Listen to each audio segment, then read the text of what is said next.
Hi, I am Tomas Guevara, and this is the channel Rewriting the Reality. In today's episode number 32, we are going to analyze abductions by extraterrestrial. Please subscribe to this channel to expand your awareness about our reality. The most interesting case of abduction by extraterrestrials is the one experienced by Whitley Strieber, born in June 13, 1945, and his book Communion. Here is a summary of this book. Communion, written by Whitley Strieber and published in 1987, is a groundbreaking and controversial memoir that delves into the author's personal experiences with alleged extraterrestrial encounters. Strieber recounts a series of disturbing events that challenge his understanding of reality and push the boundaries of human perception. The book blends elements of science fiction, horror, and personal reflection to explore the implications of contact with intelligent beings from beyond Earth. Strieber, a successful author, went with his family to their cabin in upstate New York for a weekend getaway on December 26, 1985. What started as a peaceful escape quickly turned into a series of unsettling and bizarre encounters with unidentified entities. Strieber describes being visited by visitors, small, otherworldly beings with large black eyes, gray skin, and spindly bodies. These encounters are often accompanied by missing time and distorted memories, leaving Strieber to question his sanity and the nature of reality. As the experiences continue, Strieber struggles with the idea that he may be a victim of abduction, subjected to invasive medical examinations and experimentation. His growing fear and sense of powerlessness lead him to seek answers through hypnosis, therapy, and his own research into the phenomenon. Strieber's journey of self-discovery is intertwined with his attempts to communicate with the visitors and understand their motives. The book raises fundamental questions about the nature of consciousness, the boundaries of human perception, and the existence of intelligent life beyond Earth. Strieber explores themes of trauma, identity, and the fragility of the human mind in the face of the unknown. He grapples with the tension between the scientific community's skepticism and his own deeply personal experiences, inviting readers to consider the possibility of extraterrestrial contact as a legitimate phenomenon. Communion is not just a memoir of alien encounters. It also serves as a meditation on the human capacity for adaptation and resilience. Strieber's narrative evolves from confusion and terror to a quest for understanding and a desire to uncover the truth behind his experiences. While some critics have dismissed his account as the product of sleep paralysis, vivid dreams, or psychological distress, others view the book as a testament to the uncharted territories of the human mind and the mysteries of the universe. In conclusion, Communion by Whitley Strieber is a gripping and thought-provoking account of the author's alleged interactions with extraterrestrial beings. The book challenges conventional notions of reality and invites readers to contemplate the potential for contact with intelligent life beyond Earth. Strieber's exploration of his own experiences, emotions, and the boundary of human understanding creates a unique blend of memoir, science fiction, and philosophical inquiry that continues to captivate and intrigue readers to this day. I read this book in 1988 and I still remember it very well. Now let me explain what happened to Mr. Strieber. As I explained in episodes 2, 3, and 4, we are being of lights in a terrestrial journey. This is accepted by many people, cultures, and religions and remembered for more than 5,000 years. Here is another note I found on Wikipedia. Strieber contends that he was abducted from his cabin in upstate New York on the evening of December 26, 1985, by non-human beings. He wrote about this experience and related experiences in Communion in 1987, his first non-fiction book. Although the book is perceived generally as an account of alien abduction, Strieber draws no conclusions about the identity of the alleged abductors. He refers to the beings as the visitors, a name chosen to be as neutral as possible to entertain the possibility that they are not extraterrestrials.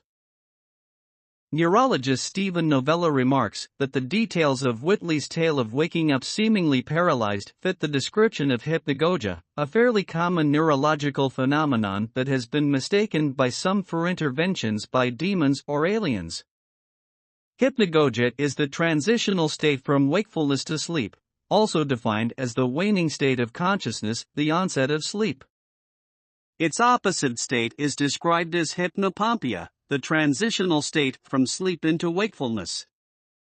This mental phenomenon that may occur during this threshold consciousness phase, it can include hypnagogic hallucinations, lucid dreaming, and sleep paralysis. When our scientific community doesn't understand something that occurs very frequently, they invented labels. This Stephen Novella is talking about consciousness, and the entire science community don't know what consciousness is. In other words, he doesn't know what he is talking about.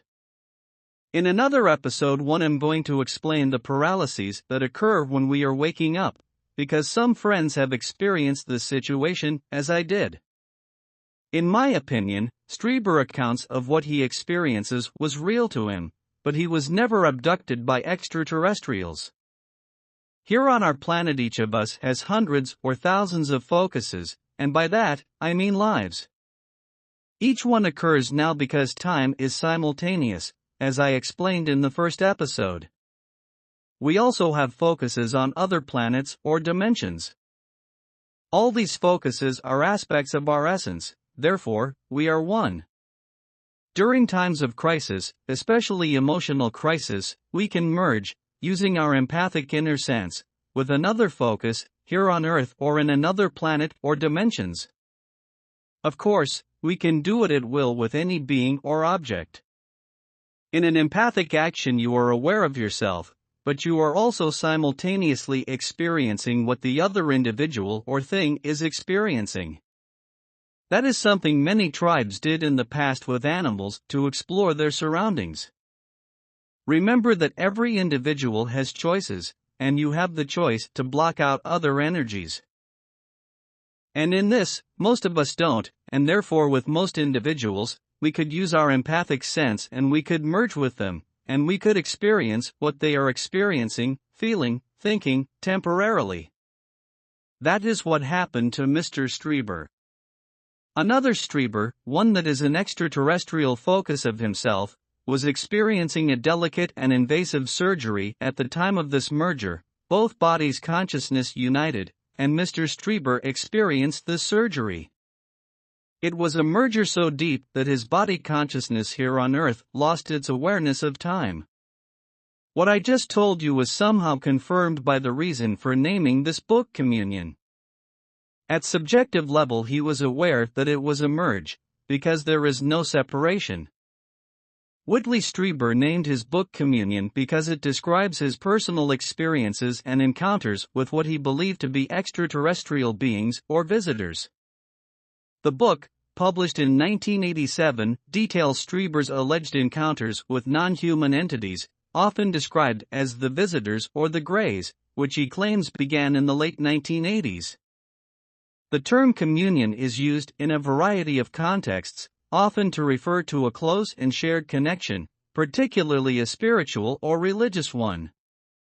In the context of Strieber's book, the title Communion likely conveys his intention to present these experiences as a form of profound connection, albeit one that was puzzling, unsettling, and outside the realm of conventional understanding. Strieber's accounts in the book include descriptions of abduction experiences, close encounters, and interactions with these alleged extraterrestrial beings. The choice of the title Communion suggests that Strieber saw these encounters as an attempt to communicate or establish a connection, even though the nature of that connection and its implications remained enigmatic and mysterious. Until now, because you just learned about this connection. It's worth noting that Strieber's claims have been met with skepticism and controversy. Some people believe his experiences were genuine, while others consider them to be products of imagination, psychological factors, or even deliberate fabrication. The title Communion reflects Strieber's own interpretation of these events and his attempt to convey the profound and unsettling nature of his experiences. On April 4, 2021, Strieber was interviewed by Alex Ferrari, who has a podcast called Next Level Soul that I recommend, because he interviewed dozens of celebrities who experience what many people call paranormal phenomena. Here he explained that his wife had passed away but that he is still in contact with her, that somehow is a distortion. I explained that most of us left what can be called a worldview of our experiences here on Earth, in an area of the consciousness called regional area 2. He explained too, that among other things, since he wrote Communion, science has determined that parallel universes may be physically real, and that time travel may in some way be possible. The book is a consolidation of UFO sightings and related phenomena, including crop circles, alien abductions, mutilations, and deaths, in an attempt to discern any kind of meaningful overall pattern. Strieber concludes that the human species is being shepherded to a higher level of understanding and existence within an endless multiverse of matter, energy, space, and time.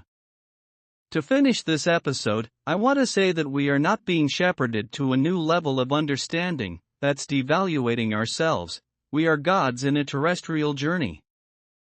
We are here to experience, and as somebody said, the experiences are the food of our soul. We are experiencing a shift in consciousness that enables us to be more open to understanding our origin and have more experiences that will prove our divinity.